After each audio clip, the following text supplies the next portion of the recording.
Panti asuhan itu berdiri di ujung kota, terpisah dari rumah warga oleh lahan kosong dan pepohonan tua. Bangunannya peninggalan Belanda, dinding tebal, jendela tinggi, dan lorong-lorong panjang yang membuat suara langkah kaki bergema terlalu lama. Sari baru 2 minggu bekerja sebagai penjaga malam. Ia sering merasa tidak sendirian, meski kamera CCTV tidak pernah merekam apa-apa. Anak-anak di panti sering terbangun tengah malam, menangis tanpa sebab, atau menolak melewati lorong tertentu. Namun satu hal selalu ditekankan oleh penjaga lama. Lewat jam 2 malam, kunci semua pintu. Jangan buka lagi, jangan bertanya, jangan menjawab. Sari menganggapnya aturan berlebihan. Sampai malam itu, pukul 01.58, Sari menyelesaikan ronde terakhir. Semua kamar anak terkunci, napas mereka terdengar teratur. Tidak ada yang demam, tidak ada yang terbangun. Saat ia kembali ke ruang jaga, jam dinding berdetak pelan.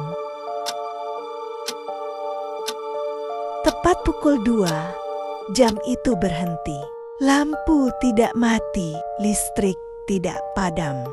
Hanya jam yang berhenti dan udara terasa lebih dingin. Seolah sesuatu baru saja masuk ke dalam bangunan. Pukul 02.03, ketukan pertama terdengar. Pelan, teratur, sopan, seperti seseorang yang tahu etika.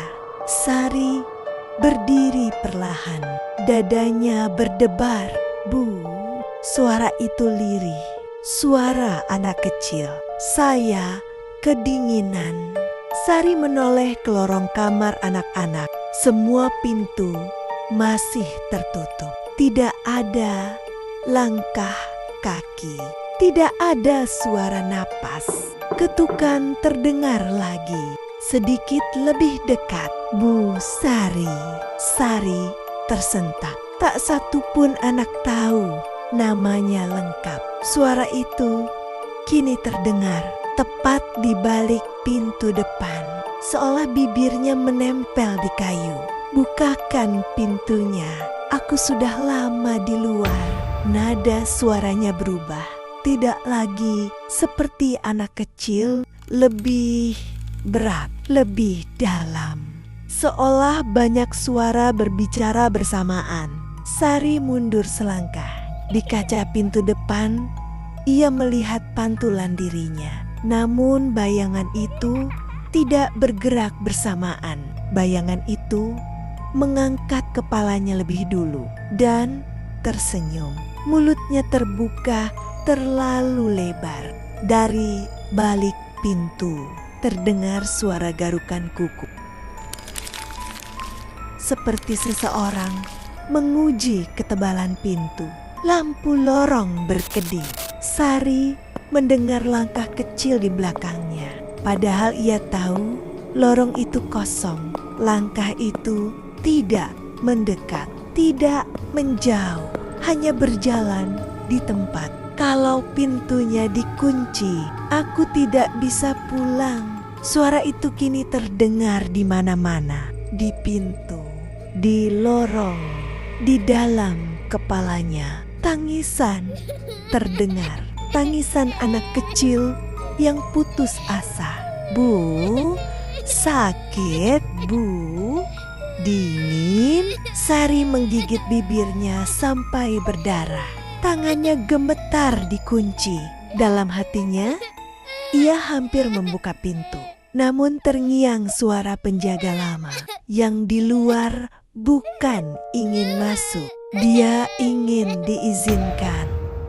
Sari berlutut. Ia berdoa.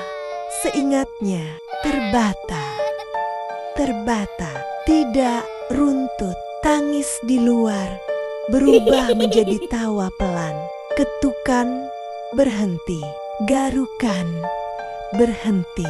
Sunyi, sunyi yang terlalu bersih. Sari masih berlutut di lantai ketika jam dinding kembali berdetak. Setiap detaknya terdengar terlalu keras, seperti dipukul tepat di dalam kepalanya.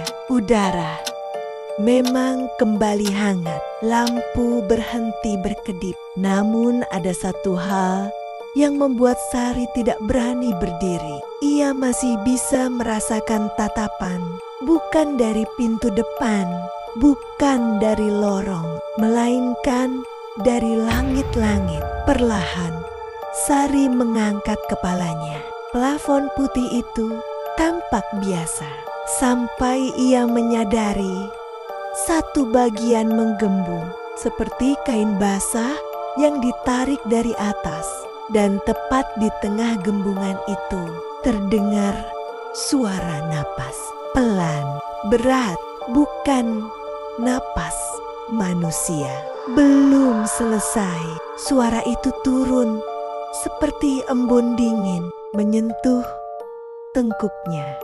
Sari berdiri perlahan, punggungnya terasa kaku. Ia harus memeriksa kamar anak-anak. Lorong yang tadi lurus kini terasa lebih panjang. Lampunya redup, menyisakan bayangan pekat di sudut-sudut saat ia melangkah. Lantai kayu berbunyi dari arah lain, seolah ada yang berjalan bersamaan dengannya, tapi tidak terlihat. Di setiap pintu kamar, Sari melihat sesuatu yang membuat napasnya tercekat. Di bawah celah pintu ada bayangan kaki kecil, padahal ia tahu anak-anak tidur di ranjang mereka. Bayangan itu tidak bergerak, hanya berdiri menunggu.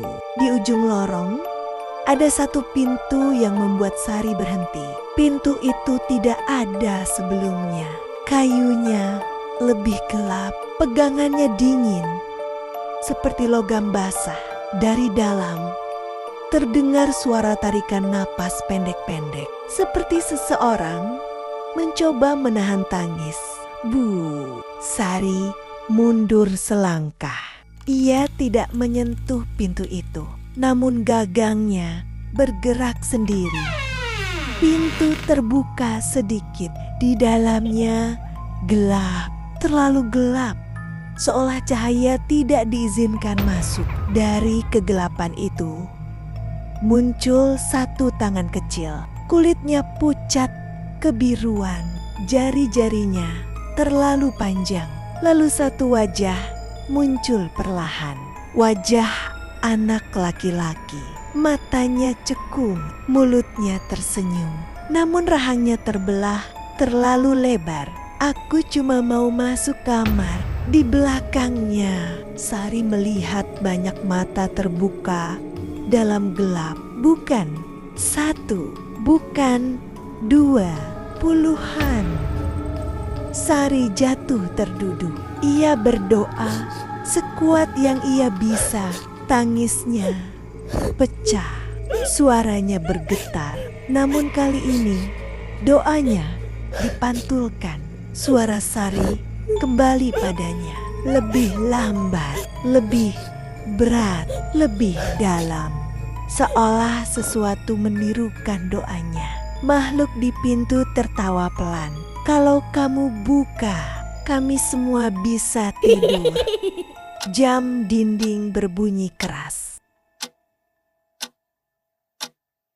Lampu lorong mati total. Dalam gelap, Sari merasakan sesuatu menyentuh pergelangan kakinya. Dingin, lengket. Ia menjerit dan menarik kakinya sambil mengucap satu doa terakhir.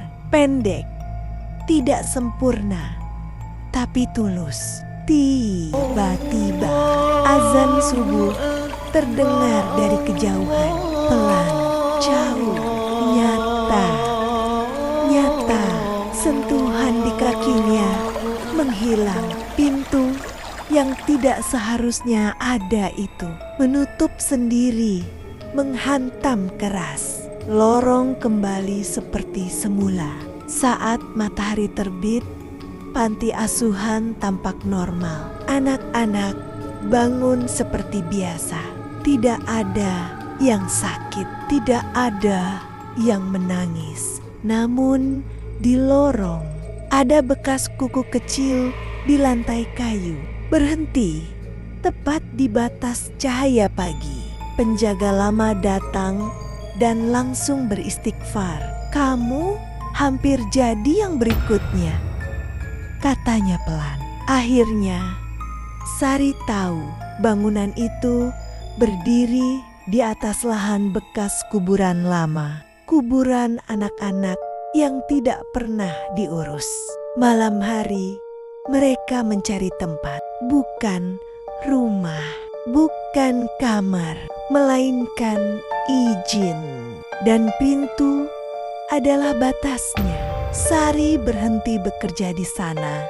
Seminggu kemudian, malam terakhir Sari di panti itu, ia tidak tidur sama sekali.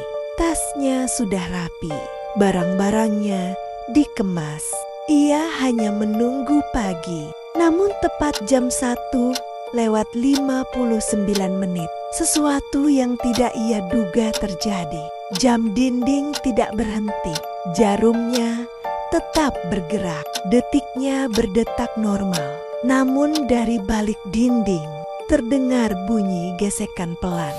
Seperti kuku yang ditarik sangat perlahan di kayu. Sari duduk kaku di kursi.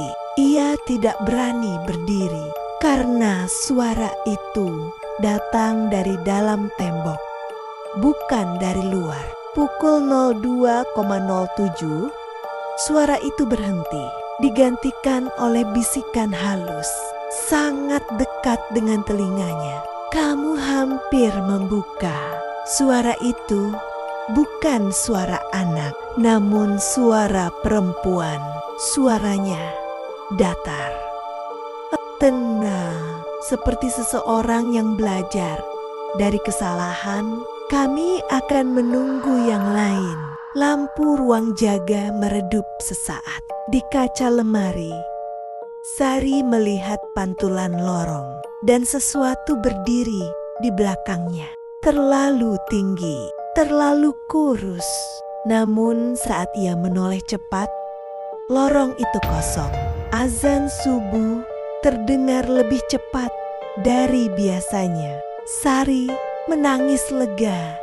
Saat matahari terbit, ia mengunci pintu ruang jaga untuk terakhir kali. Namun sebelum pergi, ia melihat sesuatu yang membuat langkahnya berhenti. Di papan pengumuman panti terpaku kertas baru, tulisan tangan anak-anak. "Bu Sari, jangan pulang malam-malam." Tulisan itu masih basah.